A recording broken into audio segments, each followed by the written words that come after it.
হয়, ধুবুৰী 4 নম্বৰ লোকসভা সমষ্টি আৰু এই লোকসভা সমষ্টিৰ পৰা প্ৰতিদ্বন্দ্বিতা কৰে প্ৰতিবাৰে সাংসদ মৌলানা বদৰুদ্দিন আজমল আৰু 3বাৰকৈ তেওঁ এই ধুবুৰী সমষ্টিৰ পৰা ধুবুৰী লোকসভা সমষ্টিৰ পৰা প্ৰতিনিধিত্ব কৰি তেওঁ সাংসদ ৰূপে আছে আৰু এই সাংসদ হোৱাৰ পিছত ধুবুৰীৰ কাৰণে কি কৰিলে কি নকৰিলে তেওঁ কি দিলে ধুবুৰীবাসীক আৰু কি দিবলৈ বাকী থাকিল।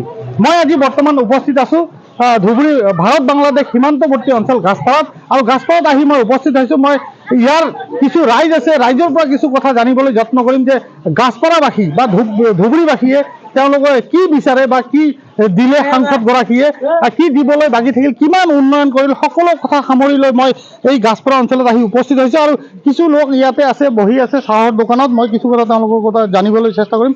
যিহেতু আপোনালোকে সাধাৰণ নাগৰিক, আপোনালোকৰ পৰা কিছু কথা মই জানিবলৈ আহিছোঁ যে সাংসদ ৰূপে 3টা কাৰ্যকাল কিন্তু মৌলানা বদৰুদ্দিন আজমলে পাৰ কৰিছে। এই 3টা কাৰ্যকালত এই ধুবুৰীবাসীৰ কাৰণে তেওঁ কি কৰিলে বা ধুবুৰী লোকসভা সমষ্টিৰ কাৰণে কি কৰিলে, কি কৰিবলৈ বাকী থাকিল?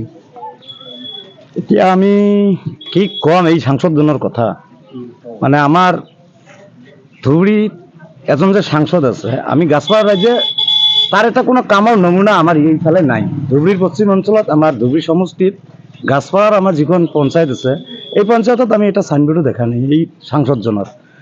যোৱা 15 বছৰ ধৰি প্ৰায় আমাৰ এই ধুবুৰীত লোকসভাৰ সাংসদ হৈ আছে। এই মানুহজন খালি মুছলমানক লৈ ৰাজনীতি কৰি আছে, কিন্তু উন্নয়নমূলক কামৰ দিশত গ'লে আমাৰ ধুবুৰী সমষ্টিত একো উন্নয়নে কৰা নাই। যিহেতু ভাৰত বাংলাদেশ সীমান্তৱৰ্তী এলেকা এইখন, হয়, যেনেকুৱা কৰিব লাগিছিল তেনেকুৱা কৰিছেনে? নাই, তেনেকুৱাতো একো ধৰণে আমি কৰিলেতো আমি গমেই পালোঁ হয়, গাছপাৰা পঞ্চায়তৰ ৰাইজে আমি গমেই পালোঁ হয়, তাত চাইনবোৰ্ড থাকিল হয়, তাৰ কামৰ নমুনাবিলাক থাকিল হয়, কিন্তু আমি এটা কামো ইয়াত নাই গাছপাৰা পঞ্চায়ত। তাৰ পিছতো কিন্তু 3বাৰকৈ তেওঁ সাংসদ হয়। ইলেকশ্যনৰ সময়ত আহিব আমাৰ এই পিছপৰা অঞ্চলৰ মানুহক আভুৱা ভৰি মিছলীয়া কিছুমান মুছলমান ৰাজ্যক লৈ আভুৱা ভৰি জৰাফুকৰ ৰাজনীতি কৰি মানুহৰ মনত আৱেগ কৰি ভোটটো লয়। কিন্তু এইবেলি আমাৰ যিটো নিৰ্বাচন আহি আছে 2024 চনত, আমাৰ এইবেলি আমি সাধাৰণ ৰাইজে ধুবুৰী সমষ্টি বা ধুবুৰী লোকসভা সমষ্টিৰ সাধাৰণ ৰাইজে বুজি পাইছে যে এতিয়া যে আমাৰ মিছলীয়া মিছা কথা কৈ এই মানুহজনক আমি আৰু ভোট নিদিওঁ। এইবেলি আমি সাধাৰণ ৰাইজে প্ৰতিজ্ঞাবদ্ধ হ'বলৈ বিচাৰি আছোঁ যে এইবেলি আমি এই ধুবুৰী সমষ্টিৰ পৰা এই মিছলীয়া মানুহ এজনক আমি ইয়াৰ পৰা উফৰাই এই নগাঁৱত খেদি দিম বুলি আমি প্ৰতিশ্ৰুতি হৈছোঁ। কিন্তু তেওঁতো কয় যে মই ধুবুৰী ফুলবাৰী যি ব্ৰিজ আছে, যি দলংখন আছে, নিৰ্মীয়মান অৱস্থাত তেওঁ দাবী উত্থাপন কৰি লৈ আহিছে। তাৰপিছত ধুবুৰী যি বিমানবন্দৰ আছে, তেওঁ সেই কামৰ কাৰণেও কেন্দ্ৰত তেওঁ হেঁচা প্ৰয়োগ কৰিছিল আৰু ধুবুৰী ৰেলৱে ষ্টেচন যি আছে সেইখিনিও কিন্তু তেওঁ হেঁচা প্ৰয়োগ কৰি অনা বুলি কয়। আপুনি কি ক'ব? এইবিলাক যি শিক্ষিত মানুহ আছে তাৰ আগত এইবিলাক কথা নকয়। এই সাধাৰণ যিবিলাক মানুহ আছে, অশিক্ষিত মানুহ আছে, এইবিলাকৰ সন্মুখত এইবিলাক কথা কয়। কাৰণ এটা চেণ্ট্ৰেল গভৰ্ণমেণ্ট আছে, তাৰ আণ্ডাৰত ডিপাৰ্টমেণ্ট আছে, এই ডিপাৰ্টমেণ্টে এই কামবিলাক কৰে।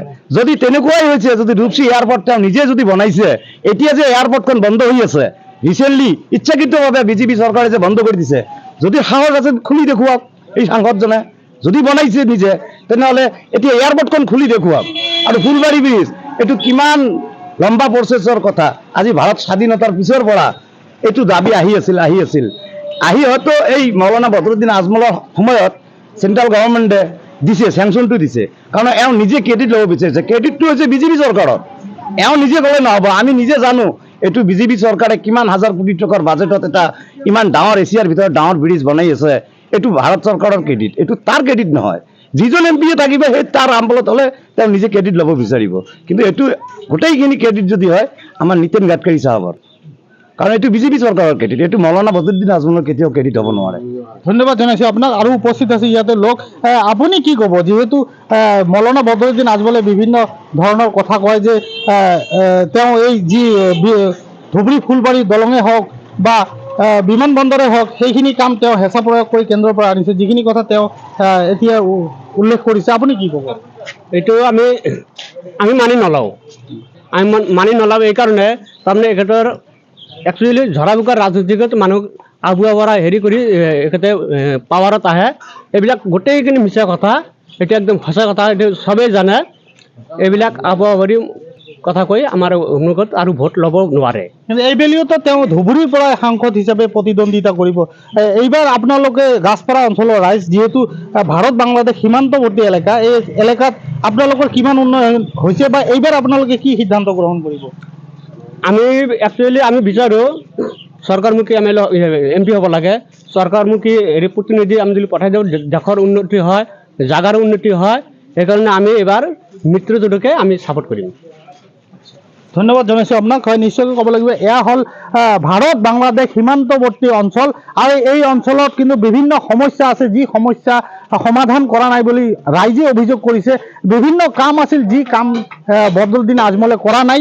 আৰু অহাবাৰ যি লোকসভা নিৰ্বাচন আছে, সমাগত লোকসভা নিৰ্বাচন, এই নিৰ্বাচনতো কিন্তু ধুবুৰীৰ পৰা প্ৰতিদ্বন্দ্বিতা কৰিব মৌলানা বদৰুদ্দিন আজমল। কিন্তু এইবেলি ৰাইজে তেওঁক কিভাৱে আঁকোৱালি ল'ব, সেয়া কিন্তু এক ডাঙৰ প্ৰশ্ন আহি পৰিছে।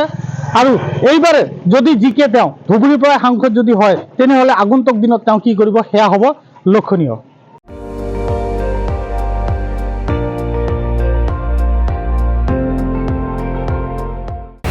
আপুনি চাই আছে ND24, সৰ্বশ্ৰেষ্ঠ নহয়, সৰ্বোত্তমৰ দৌৰ।